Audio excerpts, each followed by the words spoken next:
Coba tarik ubun-ubun beliau kok ya.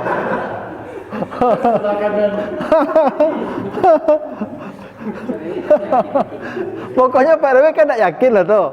Bukan awak dengan jadi tanya-tanya ini kan ada satu keluarganya masih menyelesaikan. Ya itu yang salah, keyakinan itu yang salah. Jadi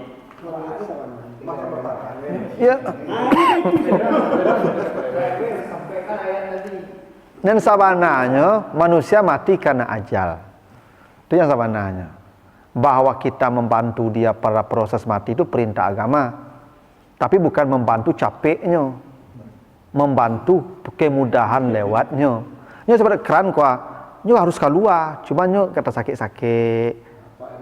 Tugas awak kau lapis sumbeknya itu. Itu tugas awaknya. Dan air kau lalu begitu mah. Dari lapis baru sumbek lalu begitu. Cuma sakit-sakit. Betullah manusia tu Pak Bu. iya deh, orang itu kan di pihak keluarga itu kan berarti kawat tujuan itu. Ya. Hari Rabu pada Isya.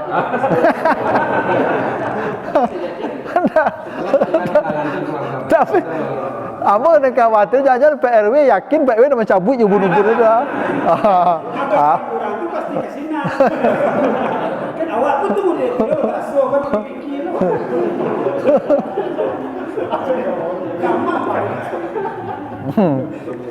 Tu makanya besok jadi cabut-cabut ubun-ubun tu.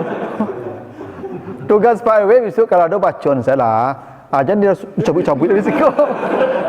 Andai kata Pak RW tak mencabut ubun-ubunnya, mungkin tak merdeka lah. Kok dia nampaknya Pak RW mencabut merdeka.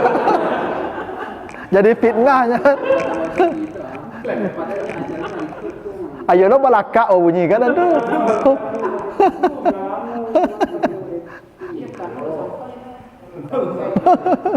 Pas Pak RW cabut dia.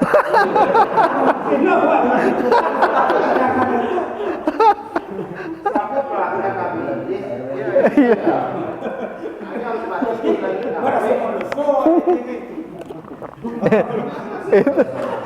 Itu nenapu namun angkang lalu atas jatuh tu.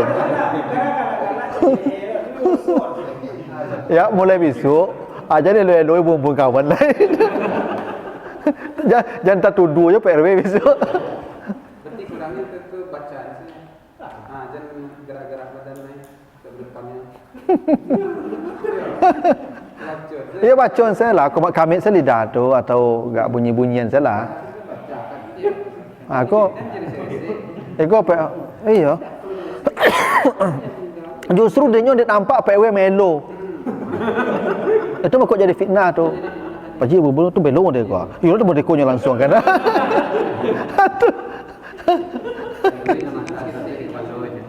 Ya. Enggak, yang penting Pak RW tak yakin bahasa Pak RW yang mencabutnya kan. Memudahkan iya. Ini memudahkan iya. Cuma dari dalam pikiran ini kan dari pihak keluarga yang tanya. Tapi nanti namanya caranya lah. Cara makasih ke mana seorang itu kan teror.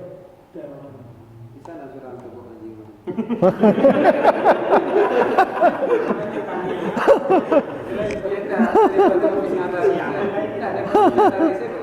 Ada betul lah. WA-nya le ada. Kirim saya video tu besok. Potong saya yang bagian Pak RW tadi. Kirim ke orang tu. Kirim ke orang menyadarkan dia.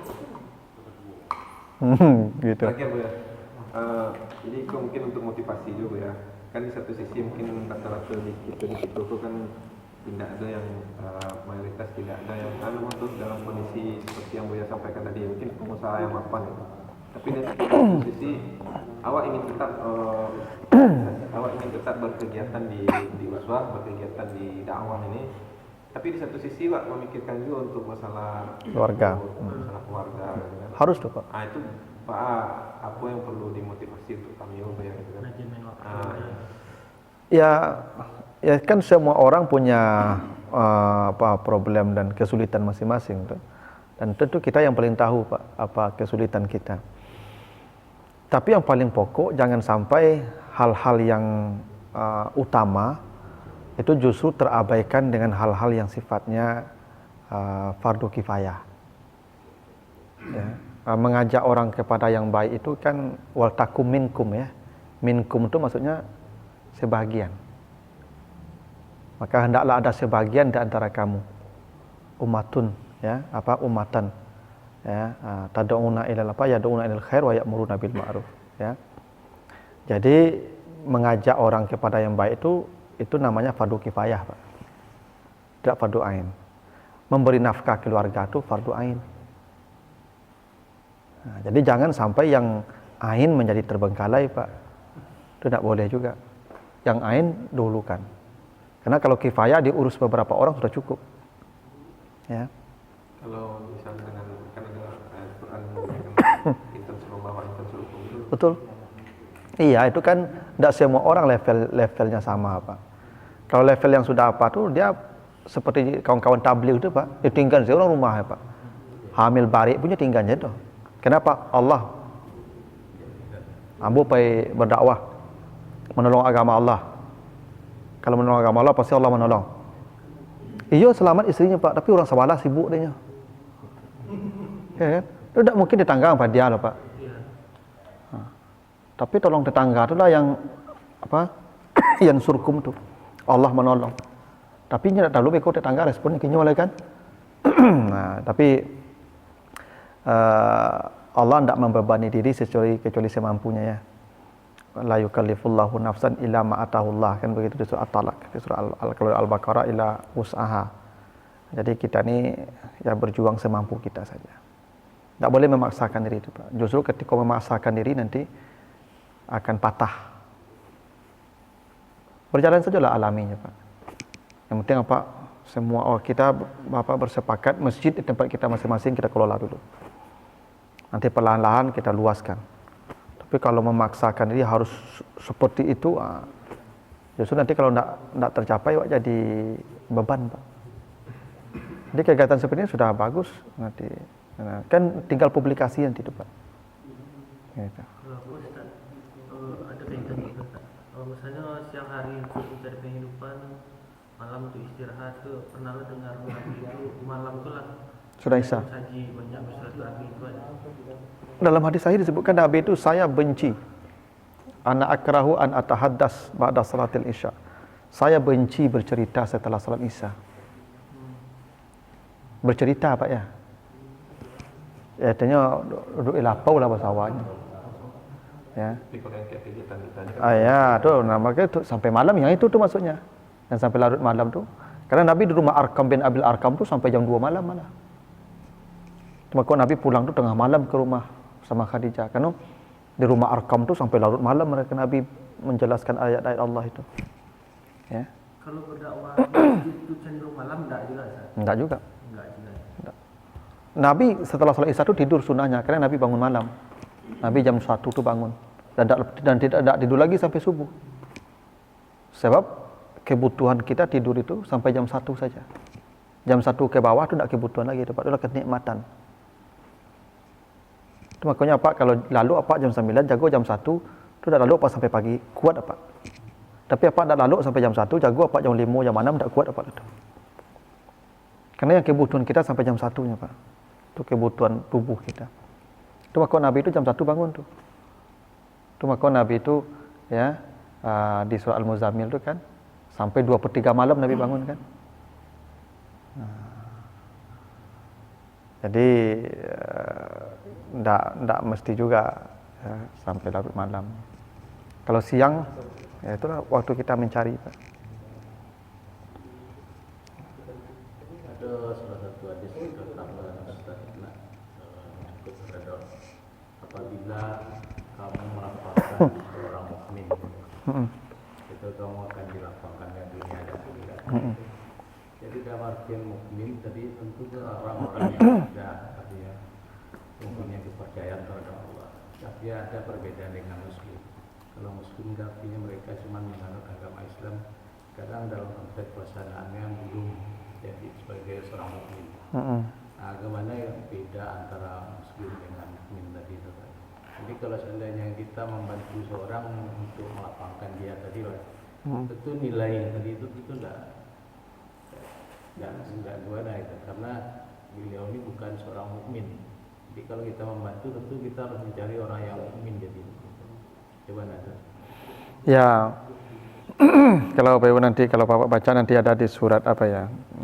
Ini di surat Al-Hujurat ya. Surat Al-Hujurat ayat 14 kan. Ada orang-orang Arab dulu datang ke Nabi mengatakan amanna. Kami sudah beriman katanya. Kata Nabi, jangan kau katakan kami beriman, tapi katakan aslamna. Kami Islam. Kenapa? Karena iman belum masuk ke hatimu. Ya. Nah, jadi ada orang mengaku beriman ke Nabi itu. Ya, waqalatil a'rab amanna. Orang-orang Badui berkata kami beriman. Tapi kata Allah, jangan katakan beriman, tapi qulu aslamna, katakan kami baru Islam. Walam yadkhulul iman fi qulubikum. Karena iman belum masuk ke hatimu. Jadi beda mukmin dan muslim sama beda. Dia salat Islam. Dia puasa Islam, dia syahadat Islam. Tapi belum tentu orang yang salat itu beriman. Karena iman itu ada di hati, Pak. Dia yang tampak dalam perbuatannya belum tentu iman, Pak. Jadi dalam arti kita membantu dia tentu muwazir. Enggak, dia sudah muslim itu sudah beriman dia. Cuman imannya belum pada level yang sempurna. Selama dia bersyahadat, dia mukmin. Cuman mukmin ini ada levelnya. Ya, kalau kayak seperti orang muslim tapi tidak sholat gimana? Dia orang beriman yang berdosa besar.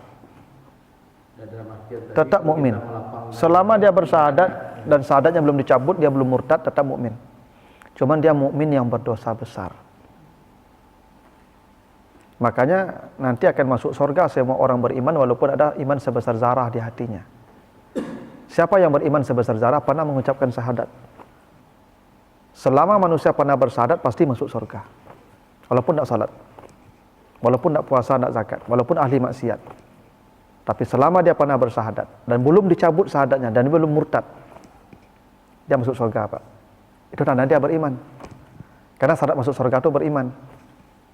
Ya. Kalau orang tidak beriman tidak akan masuk surga, abadi dalam neraka. Jadi mereka tuh beriman tuh, Pak. Boleh kita bantu, boleh. Cuman begini juga ada aturan Nabi.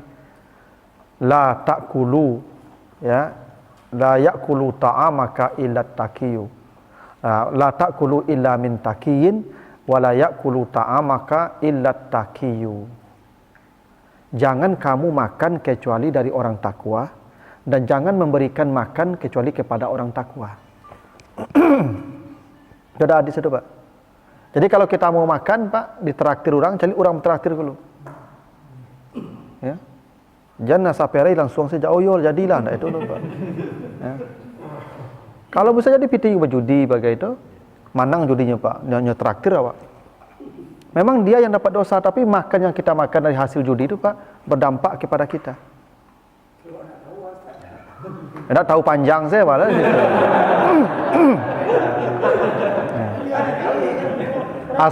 Giliran untung tidak tahu lah. Padahal tak bawa tahu je perangainya, kan tahu je kerajonya. Begitu juga kalau memberi makan harus kepada orang takwa. Kenapa? Kalau orang takwa yang kita beri makan, dia beribadah membawa energi kita. Maka kita menjadi jalan dia beribadah. Pahala ibadah dia milik kita. Tapi kalau kita kasih makan ahli maksiat, berdosa dia. Andai pun dosa tidak sampai ke kita, minimal kita bertanggung jawab kepada dia nanti itu. Karena energi yang dia pakai dari kita. Lah jadi dia tahu itu kerajaan lagi makan je Tuhan. Kan minimal kan tanya, Pak. Kau ada menanggung dosanya, Pak. Berarti kayak menyalurkan zakat fitrah untuk orang seperti itu dihindari juga berarti. Iya, kalau memang tidak selesai perangainya, cari yang baik lah. Ya seperti ini Ustaz, kalau marah oleh jalan Sudirman tuh, kau penuh dengan katakanlah orang-orang miskin. Aku kadang mengenai orang bola tiba sholat kan. Mereka tidak dogen sampai sholat. Iya. Tapi dalam pihak awak tergugah dia untuk membantu gitu kan. Atau rapeknya keluarlah dari hati itu kan. Ya kadang-kadang Pak orang miskin itu menampilkan kondisi miskin supaya orang simpati. Sebenarnya lah profesi apa Pak menyenangkan meminta-minta tu kini. Bukan karena ketidakberdayaan. Yang boleh meminta tu satu yang cacat, yang tua bangka. Ya, itu yang boleh meminta tu. Wanita yang tidak ada yang menjamin hidupnya. Tapi kalau laki-laki Nanti kata Nabi, kalau ada orang meminta-minta, dia bisa mencari tapi dia minta-minta, dia akan dibangkitkan hari kiamat tanpa daging di pipinya. Kalau ada seseorang meminta-minta, diberi atau tak diberi, nanti hari kiamat kata Nabi, dia dibangkitkan dari kuburnya tanpa daging di pipinya. Itu artinya meminta itu tidak dibenarkan dalam agama kita. Agama kita tidak membenarkan jadi pengemis. Makanya dalam Nabi itu ada 3 umatku yang pertama masuk surga. 3 umatku yang disampaikan kepada saya pertama masuk surga. Dari yang 3 itu kata Nabi, afifun muta'afif, orang miskin yang tidak pernah meminta-minta. Orang miskin yang tidak pernah minta-minta yang pertama masuk surga itu, Pak. Sama dengan syuhada kata Nabi. Bayangkan Pak, hebatnya tidak meminta itu. Tidak pernah agama kita mengajarkan jadi peminta, Pak, jadi pengemis. Kalau orang-orang itu kan memang tidak minta, tapi dengan tampilan Iya, maka tidak usah dikasih, Pak. Tidak usah dikasih. Kalau bisa, Pak, maka memberi itu, Pak, wa ita izil kurba. Perintah agama itu, Pak. Allah kalau memberi, kata Allah, ya innallaha ya'murukum innallaha ya'muru bil adli wal ihsan wa ita izil kurba. Kalau engkau memberi, cari yang terdekat keluargamu yang miskin tu, cari, beri. Banyak kemenakan awak, mama awak, yang kakak awak yang miskin. Inyo cari, kenyo bagi awak. Yang itu kan punya mamak nanya kau mah. Punya kemenakan, punya petek, kau punya petek lu urus. Ambu urus keluarga ambu, Pak. Apa urus keluarga apa? Apa urus keluarga apa? Ada yang mengemis deh, Pak. Ada oleh. Mama ambo miskin ambo urus. Kakak ambo miskin ambo urus. Apa cutula, apa cutula. Ndak ada orang mengemis itu, Pak. Orang mengemis kan tidak diurus di keluarga itu. Kok mengemis itu? Itu makuk memberi itu perintah Allah, zil kurba. Cari keluarga dekatmu, kasih dia. Kok melabir rezeki. Jadi mungkin itu salah satu sebagai semangat kami juga, karena sebelumnya kami memang berkegiatan untuk itu juga. Jadi kami membagian beras itu ke rumah-rumah yang kelihatannya paling itu ke rumah-rumah yang bisa dikategorikan miskin. Cuma ya tadi pas azan tiba, orang tuh nggak ada bergerak ke masjid. Yang perempuannya pun kadang baju jilbab, kan. Jadi makanya kita coba fokuskan di masjid. Ya tujuannya tadi di masjid kok imannya diisi, samping mereka diberikan bantuan beras. Makanya belakangan kami memang tidak ada lagi langsung masjid itu, jangan. Harapannya sih dari masjid lah bisa. Ya sama aja Nabi dulu, lain namu masuk Islam, dimerdekakan, balilah. Itu dulu, Pak. Maka budak-budak dulu kan kalau mau dibeli dimerdekakan masuk Islam. Yang harus bergaransi begitu. Mu'allaf tu maka dikasih zakat kan gitu, Pak. Nyo goyangnya baru kan, alu yakin je Islam kali aku zakat masuk Islam lah itu. Kan itu mu'allaf maka dapat zakat kan itu, Pak. Ya, alun kuat jatinya masuk Islam lah. Jagilah zakat dekat dekat saton kan. Iya, langsung masuk Islam tu mah. Ya, Pak. Gitu cara dakwah tu memang begitu, Pak. Bagaimana dengan apa angkat dalam pendidikan? Gelar-gelar. Tidak bapak angkat, jadi bapak angkat dalam Oh, itu pangkat ini. bapak angkat membiayai anak-anak yang kurang mampu. Ya baguslah. Apa dapat pahala lah sekadangnya sampainya mati. Ambo dulu Pak Ibu ketika ambo sekolah, kepala sekolah ambo membalin ambo kabau. Suruh ambo pelero kabau. Kabau dangannya, pelero lah. Sampai ambo tamai, Pak. Tidak menyalahi itu. Enggak lah, itulah biaya dipakai untuk sekolah, Pak. Kabau tu. Ambo di kini ko apa? Bara banyak ambo menyampaikan ilmu, Pak. Karena biaya kepala sekolah ambo itu Pak pahala, Pak, sebanyak itu tu. Sampai ambo mati nanti. Bara banyak murid-murid ambo nanti, Pak. Bara lu banyak ngajar nyup kau, Pak. Ning guru ambo ko dapat pahala tu, Pak. Karena ambo maja aku dulu salah satunya andilnya. Nah itu. Ya kau dapat dak surang lah, Pak, agak 10 apa punya anak angke. Agak 20 bagai.